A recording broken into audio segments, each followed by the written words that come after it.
Hello అండి, welcome back to tasty food రుచులు. ఇవాల్టి రెసిపీ వచ్చేసి రాగి బిస్కెట్స్.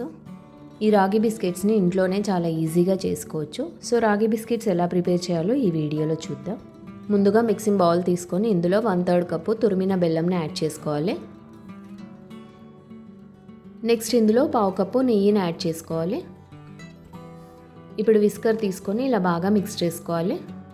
విస్కర్తో ఇలా కొద్దిగా ప్రెస్ చేస్తూ కలుపుకోవాలి. బెల్లం ఏమైనా గడ్డల్లాగా ఉంటే మెత్తగా అయిపోతుంది.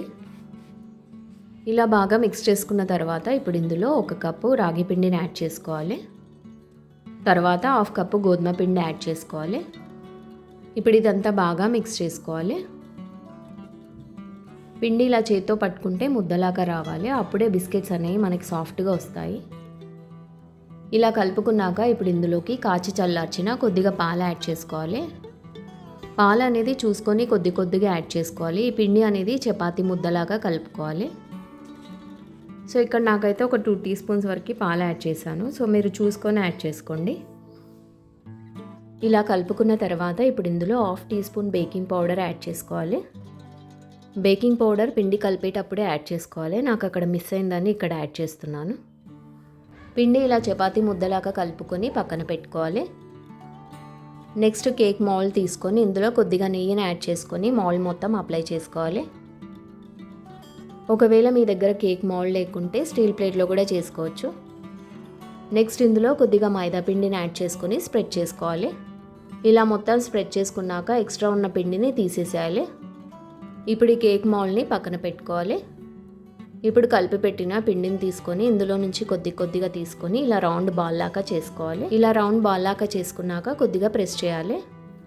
ఇలా బిస్కెట్ షేప్లో చేసుకున్నాక నైఫ్తో ఇలా పైనుండి లైన్స్ పెట్టుకోవాలి. ఇలా లైన్స్ పెట్టుకోవడం వల్ల బిస్కెట్స్ అనేవి లోపల వరకు కుక్ అవుతాయి. ఇప్పుడు ఈ బిస్కెట్ని కేక్ మౌల్డ్లోకి పెట్టుకోవాలి. మిగతా పిండి మొత్తం ఇలానే ప్రిపేర్ చేసుకొని కేక్ మౌల్డ్లోకి పెట్టుకోవాలి. సో ఇలా బిస్కెట్స్ అన్నీ ప్రిపేర్ చేసుకొని పక్కన పెట్టుకోవాలి. నెక్స్ట్ స్టవ్ పైన అడుగున మందంగా ఉండే ఏదైనా బౌల్ పెట్టుకోవాలి. ఇప్పుడు ఇందులో ఒక ప్లేట్ పెట్టుకొని పైనుండి మూత పెట్టి ఒక 10 మినిట్స్ ప్రీహీట్ చేసుకోవాలి. 10 మినిట్స్ తర్వాత మూత తీసి ఇప్పుడు బిస్కెట్ ప్యాన్ని ఇందులోకి స్లోగా పెట్టుకొని మూత పెట్టి ఒక 25 మినిట్స్ మీడియం ఫ్లేమ్లో కుక్ చేసుకోవాలి.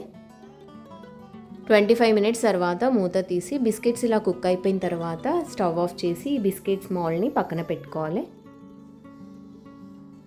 బిస్కెట్స్ పూర్తిగా చల్లారిన తర్వాత ప్లేట్లోకి తీసుకొని సర్వ్ చేసుకోండి. సో ఇదండి రాగి బిస్కెట్లు తయారు చేసే విధానం. ఒకసారి మీరు కూడా ట్రై చేసి చూడండి. ఈ వీడియో మీకు నచ్చినట్లయితే లైక్ చేయండి, షేర్ చేయండి అండ్ సబ్స్క్రైబ్ చేసుకోండి. Thank you.